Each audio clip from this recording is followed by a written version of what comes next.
Well, hey, everybody. Thanks for being here with us today. My name is Matt Garvey. I'm the VP of Communications for the Chick-fil-A Peach Bowl, and we are thrilled to be here in Oxford today to extend the official invitation to the Ole Miss Rebels to play against Penn State in this year's Chick-fil-A Peach Bowl. So we'll have, I'm going to introduce Gary Stokan here in a minute, CEO of the Chick-fil-A Peach Bowl. He'll give you an overview of our game and the matchup that we've got, and then he'll have the official letter of invitation for Keith. And then we'll invite Coach up to make some comments and then hopefully have a little time for some short Q&A at the end. So thanks for being here. We're excited to have the Rebels. And Gary? Thanks, Matt. Pleasure to be here, and we welcome all of you to Atlanta, the capital of college football. Please come over and visit with us. We look forward to hosting you. If I can, let me introduce a couple of people that we have. You met Matt Garvey, our Vice President of Communications, who will help you with all your needs during Bowl Week. David Epps is our COO and Vice President of Marketing's here, and Keith Hester, who's the Director of Sports Marketing at Chick-fil-A. And he's the guy that bought lunch today. So we welcome you guys to have Chick-fil-A afterwards. Let me thank Keith and also Kyle and Lane for their hospitality, and also congratulate them on a 10-2 great season, losing to only number 4 and number 6. And this is a game of firsts. You know, a lot of firsts could happen in this game. First time Ole Miss can win 11 games in its history of college football. First time Penn State and Ole Miss are playing ever in college football. We started, I guess we were here in 2014, we started the CFP having Ole Miss TCU was the first CFP game in the Chick-fil-A Peach Bowl. We're ending the CFP era as we move into the New Year's the 12-team playoff next year with Ole Miss in our game. So kind of a first there as well. So a little bit about our matchups. I said on press conference day, styles make great fights. You know, we have a tremendous offense against a tremendous defense. The interesting thing in all that is if you look at all the statistics, the turnovers are, to me, and Lane will probably address this, turnovers are always key in a sporting event, and particularly in college football. And Lane and their offense is very stingy in giving the ball up, but their defense is very good at getting the ball back. They're averaging close to 1 turnover a game. Penn State's the same thing. They're averaging 1.5 turnovers a game on the positive side. So we got the number 1 and number 12 team in turnover margin, which is going to be really interesting in the game. The other thing I think with obviously Ole Miss top 10 quarterback, a top 10 running back, 3 wide receivers that have over 700 yards, which there's only 3 teams in FBS that have that. Ole Miss is one of them. But I think the hurry-up offense is going to me, be a real interesting thing to watch because Penn State's defense is so good, but they have never dealt with the hurry-up offense that Ole Miss applies. You don't always get substitutes in critical plays when you play against Ole Miss and their hurry-up offense. So I think that's going to be a real key. So that and turnovers, I think, are the keys to the game. I know Lane will rip me about that, like I'm some kind of TV personality trying to analyze the game. But a little bit about the Chick-fil-A Peach Bowl. Over 53% of our games have been decided by a touchdown or less. Very competitive atmosphere, and I think that's because we sell out, and particularly Mercedes-Benz Stadium. It's going to be unbelievable atmosphere in there. We'll have over 70,000 people. It's great sight lines, and we've sold out 24 of the last 27 games. We expect this to be a sellout as well. Our payouts will be $6 million to both teams, and this is our 56th Chick-fil-A Peach Bowl. We were founded in 1968, the 9th oldest bowl game, but the first game founded for charity. And so we take that very serious as a part of our DNA. We gave recently $20 million to Children's Healthcare of Atlanta to start trials and find cures to eradicate childhood cancer. We now have 12 trials set with 37 kids in them, and our leukemia trial is moving to its second phase, which means they've tested it in adults, they've tested it in animals successfully. They're going to test it now in phase 2 in kids 12 to 18 years old. And if it works there, then they'll test it in little kids. So it's something that we want to get into the end zone and hopefully find a cure for, a kid with cancer, give them another day, another month, another year, or hopefully a lifetime. All of us that have kids, we understand how important that is to give back. We're the most charitable bowl organization in the country. We've given $62 million to charity, so that giving back is a part of our DNA and very important to us. We'll donate $100,000 for this game, $50,000 from Peach Bowl Inc., $50,000 from Chick-fil-A to each team to endow a $100,000 scholarship at Ole Miss for Title I kids, which in Atlanta, which means underprivileged kids get the opportunity. In some cases, the first kid to ever go to college will be granted through this endowed scholarship at Ole Miss. A little bit about our bowl experience. We like to use the term live, laugh, and learn. Our bowl is a reward for the players. The players are the ones in the winter workouts, spring practice, summer camp. They're the ones that they're working to achieve this. So we want to reward them. So they'll live in a great hotel, they'll travel great, get great gifts, eat great food like Chick-fil-A. They'll laugh. All kids want to do is compete, right? And so we have a Battle for Bowl Week that every night there will be a competition against each team for the WWE belt, about a 40-pound WWE belt that we give away every night. Then they give it back and they compete the next night for the belt again. So it's a lot of fun. And then learn, we'll take the team and coach over to Children's Healthcare of Atlanta, where they'll spend time with kids that didn't get out of the hospital for Christmas, and they're probably never going to get out of that hospital. So to give back during the holiday season is very important to those kids and their family. We'll also take the team over to the College Football Hall of Fame. We want these kids to aspire to be inducted in this Hall of Fame. There's somebody from this team, that could be inducted in 10 to 15 years in the College Football Hall of Fame. So we want them to see it, see the history of it, and aspire to play well enough to get into that College Football Hall of Fame. We'll also have our FCA breakfast for the players to attend if they choose to. And lastly, we'll have the opportunity to go to MLK, Ebenezer Baptist Church, and see where Dr. King actually spoke from the pulpit and was the pastor in Ebenezer Baptist Church, to learn a little bit about the history of the civil rights movement in Atlanta. So with that, a little bit about the matchup, a little bit about our bowl game, about our charity and the Bowl Week experience. So now I'm going to do two things. One is present to Coach Kiffin and Keith Carter a free sandwich from Chick-fil-A, and also, and I hope he'll accept, the official invitation to the Chick-fil-A Peach Bowl, the 56th Chick-fil-A Peach Bowl, to play Penn State in the New Year's Six bowl game. So Keith, hope you'll accept this. Congratulations. Thank you. And there you go. There's lunch. Awesome. Thank you. Yeah, thank you, Gary. Obviously, we are very excited to be going to Atlanta to play in the Peach Bowl. Obviously, a very historic bowl and a lot of tradition there. A great matchup, as you mentioned. And for us, maybe no better city to go to than Atlanta for our fan base. And we feel like we're going to ascend on Atlanta and take over Atlanta. So we're really excited about that, and certainly want to come down and put on a great showing for Ole Miss and Rebel Nation. So thank you very much.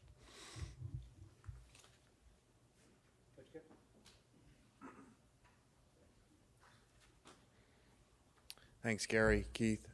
This is an awesome opportunity. Our players, we kind of did this where I talked to you guys the day of when we found out about the bowl, but now to be around our players and to have some practices now that we know we're playing in this, to feel for the locker room. Our guys are so excited to be in this big of a bowl against such a historic team to play in Penn State and such a great city in Atlanta, which a number of our kids are from.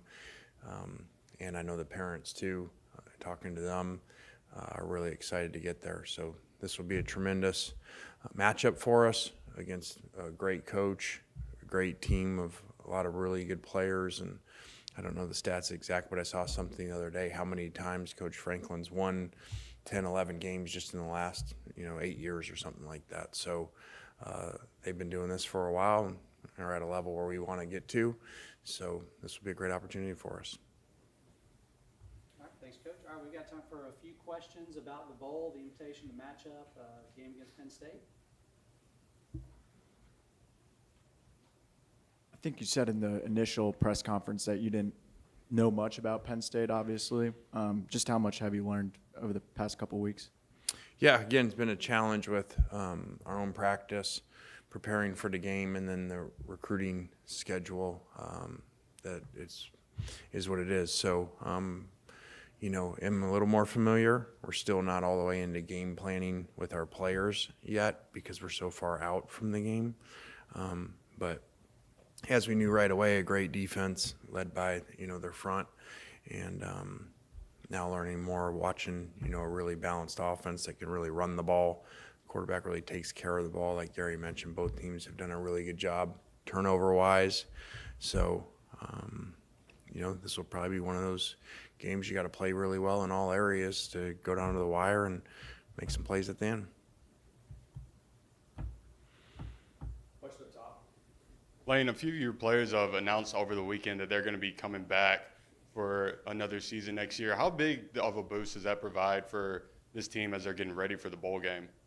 Yeah, again, this is a new era of college football. I've said when it all started, there's no really model to look after because, you know, the NFL would never have this setup. You know, the free agency window with the portal opened up, whatever, a week or two ago, and we're still playing games and have the postseason. So it'd be like the NFL opening preseason right before the playoffs or the Super Bowl. So it is what it is. Within that, you do kind of have these guys deciding earlier. You know, to me, this used to be more of a post after the bowl game guys deciding to come back. But with nowadays and needing to figure out your roster faster, I think that sped that up, you know, because those guys wait that long, and then you have a bunch of guys go off and declare for the draft. You know, you're going to struggle to replace them because a lot of these portal guys have already, you know, signed other places. So very pleased with how many guys came back. A lot of guys that were kind of tweener guys going back and forth that would have been draft picks, but maybe not as high as they like. So really neat that they feel that way about the program. They feel that way about the locker room, that they would choose to come back, which a lot of times doesn't happen because their dream is to play in the NFL. So to put that on hold for a year, I think says a lot about the culture in the locker room. There's a lot of stuff that comes with it, with a New Year's Six game, from availabilities and activities and all that stuff, not just beforehand, but during that whole week itself. Did you learn anything from the 2021 Sugar Bowl trip that, you know, I don't know how to handle all of the outside stuff for a game like this? I mean, I've been fortunate to be in a lot of these games and playoff games, and I don't really want to jinx myself, but was in this bowl game as a head coach once before.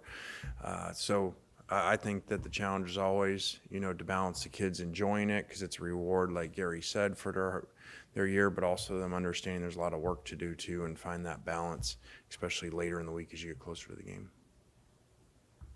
Kind of on the same note of players coming back and, you know, with signing day coming up, just ever since the Grove Collective has launched, just what can you say about the job that they've done in order to kind of keep Ole Miss, you know, on sustaining a championship level? Yeah, I think Walker Jones done an unbelievable job with everybody in the collective, and you know, that's where we are in college football and college sports, but especially college football that I know of, how important that is.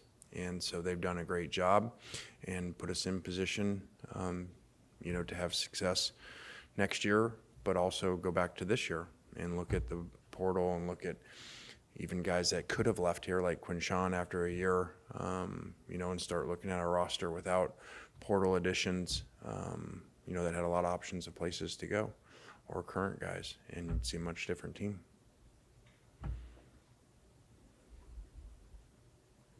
I have a twofold question. Do you have anybody on your roster now that you anticipate opting out, or who has already informed you they're opting out? And then secondly, how many guys on your roster are still in the decision-making process about whether to go to the NFL or to stay another year? Yeah, I think we're still in conversations. I think maybe there's probably even players still deciding the opt-out part, maybe even potentially, because we're still a long ways away from the game, and we're not really treating these practices as game week practices. So, I think the majority of the guys, whether they're going to the NFL or coming back, have decided. Maybe they haven't all posted. I don't know all that, but you know, that's for them to tell. I've kind of screwed that up before with Jackson, so I think I know from conversations with them who's coming back and who would be going on to the NFL. Are there any certain needs or area on your team that you are targeting in the transfer portal?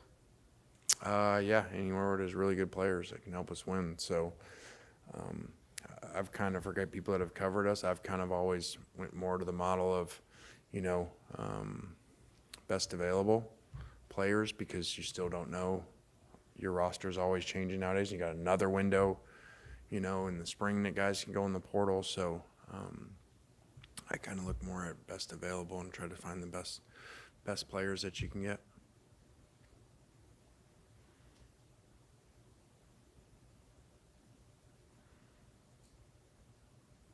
Is there any, at this point, any concern level with the offensive line as far as health goes up to this point? Well, I usually don't talk about injuries. I think it's well known Micah would still be out. So outside of that, I would anticipate everybody playing, which we're not at full strength, obviously, after the third play of the Georgia game. So I anticipate that being in a better position with this long layoff. Unusual to have this much time, between games as opposed to a regular season. Does that time off favor, do you think, an offensive game plan or a defensive one? I don't think there's really analytics to show that. You know, we used to say it was better for offense because of the tackling part of the long layoff, but I don't really have data that actually shows that. That's kind of just more in our old coaching book of what's supposed to be, that when you have that long off of tackling, you usually struggle at the beginning of the season, and then you struggle again in a bowl game after a long layoff, but I don't know that to actually be a fact. Anything else for Coach? All right, if we have any questions for Gary or Keith as well, happy to answer those. You guys have any questions from our side? Yeah. Gary, I'm just kind of curious, on Saturday night after the championship games, what was your expectation as to what your matchup would be, and when did you kind of get wind that it would be Ole Miss, Penn State? Yeah, it's interesting. I've been doing this for 26 years, and probably until 2014, it was my job to go to my board and make the selection of the team. So I had all the analytics and the data, planned out. And I remember in 2014, when we joined the CFP, I called Bill Hancock on Saturday night and said, Bill, you're going to call me and let me know who we have, right? And he laughed. And then he said, Gary, he says, you'll find out when the rest of America finds out. And that's what happened on Sunday. We were sitting there and waiting to see who ESPN was, what two logos was going to pop up on the board next to the Chick-fil-A Peach Bowl. So we have no say-so. We just wait and see, like you guys and like the teams do, who we're going to be able to host. And we're very blessed to have Ole Miss. I know Lane from, back in 2009 and 2016, and we had Ole Miss in the kickoff game with Lane coaching. So think a lot about Lane. I don't know that there's many people that have the offensive mind that he has, and to be able to take that and take it to another level with putting a whole team together and bringing Ole Miss from where they are to be in the New Year's 6 bowl games, and now with the opportunity on the verge to win 11 games, which has never been done in Ole Miss history, is quite a credit to Lane and the program he's developed. I have one for Keith.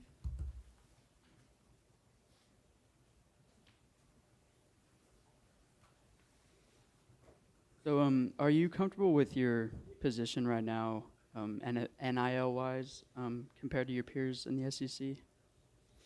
Yeah, I think, as Lane alluded to earlier, I think our collective's doing a fantastic job. I think our athletics foundation is doing a great job in collaboration with the collective as well.